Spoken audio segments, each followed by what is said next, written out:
सरकार निकम्मी है। सरकार की निकम्मापन, शासन प्रशासन का निकम्मापन है कि इस वक्त इतने दिनों के बाद भी घटना के आज भी इंटरनेट बंद है। क्या छुपाना चाहती है सरकार और किस पर बिल्डोजर की कार्रवाई करना चाहती है सरकार? अगर अवैध निर्माण है तो कोर्ट से आदेश आया है क्या? जिस तरीके से सरकार लगातार चीज़ों को तनावग्रस्त रख करके हिंदू मुसलमान कराने की कोशिश कर रही है, लेकिन ये तो भला हो हम दोनों कम्युनिटी का साधुवाद देते हैं कि हिंदू मुसलमान नहीं हो रहा है सरकार के कहने से भी। आप जितना भी जुल्म कर लीजिए भारतीय जनता पार्टी वालों, ये देश, ये समाज, ये लोग और बरेली के लोग आपको करारा जवाब देंगे। जिस तरीके से भी आप अवैधानिक कार्रवाई कर रहे हैं, जिस तरीके से भी आप हिंदू मुसलमान करने की कोशिश कर रहे हैं, ये सब चीज़ें इतिहास में दर्ज किया जाएगी और कहीं ना कहीं और कभी ना कभी कानून इसका संज्ञान जरूर लेगा और दोषियों के खिलाफ कठोर कार्रवाई करेगा।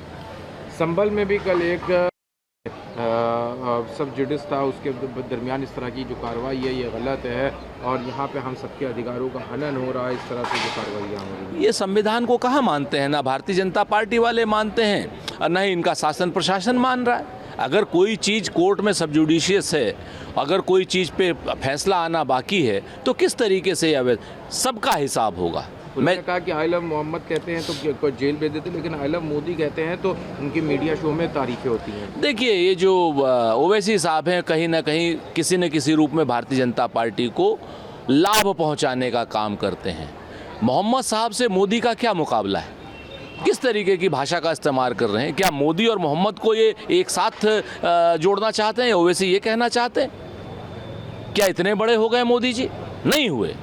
मोहम्मद साहब बहुत बड़े हैं और मोहम्मद साहब से दुनिया प्यार करती है, भगवान श्री राम से दुनिया प्यार करती है, भगवान श्री कृष्ण से दुनिया प्यार करती है, सारे धर्म प्रवर्तकों से दुनिया प्यार करती है। लेकिन जिस तरीके से भी आई लव मोहम्मद के नाम पर कुछ लोग तनाव पैदा करने की कोशिश कर रहे हैं और सरकारें जो है उस तनाव को बढ़ाने के काम कर रही हैं, चूँकि सरकार विषयांतर करना चाहती है, सरकार बेरोजगार युवाओं से छुटकारा चाहती है, उनके आंदोलन से छुटकारा चाहती है। लेकिन मैं सरकार को बता दूं, आंदोलन से, जेएनजी के आंदोलन से छुटकारा मिलेगा नहीं जब तक आप उनको रोजगार नहीं देंगे। सर, बीजेपी नेता ने कोलंबिया यूनिवर्सिटी में अपने लेक्चर के दौरान भारतीय लोकतंत्र के बारे में जब जिक्र किया और कहा कि यहाँ पे इस वक्त की जो सरकार है, तत्कालीन सरकार के ऊपर उन्होंने जो अटैक किया तो उसको बताया कि डिफेम कर रहे हैं भारत को राहुल गांधी।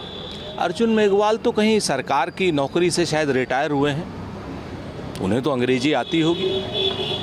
अगर उन्हें अंग्रेजी का हिंदी अनुवाद नहीं आता है तो अर्जुन मेघवाल साहब कांग्रेस मुख्यालय चले जाएं, हम उनको उसका हिंदी वर्जन भी दे देंगे। भारतीय जनता पार्टी और उनके सहयोगी लोग कुछ मीडिया में जिस तरीके से राहुल गांधी के भाषण को गलत उद्धृत कर रहे हैं, मिसकोट कर रहे हैं, उनको अनुवाद नहीं कर रहे हैं, अनुवाद करके देखें और बताएं राहुल गांधी ने क्या कहा, वर्बेटिम में कहें।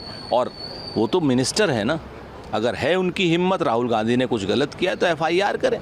सरकार का काम मीडिया के सामने आंख में आंसू ला करके रोना थोड़ी है कि मेरी माँ को गाली दे दी, मेरे देश को ये कर दिया। अगर किसी ने कुछ गलत किया है तो एफआईआर कीजिए, वरना इस तरीके की थिथरई मत कीजिए। अर्जुन मेघवाल जी अपनी इज्जत क्यों खराब करते हैं? इंडिया उबर से कहा जा रहा है कि प्राइवेट एयरलाइन इंडिगो इसका शुरुआत करेगी, फिर बाकी एयरलाइंस। देखिए, रिश्ते सुधर रहे हैं या अर्थव्यवस्था में आत्मसमर्पण किया है नरेंद्र मोदी जी ने? जैसे आत्मसमर्पण अर्थव्यवस्था में अमेरिका के सामने किया, आप चीन के सामने करने जा रहे हैं।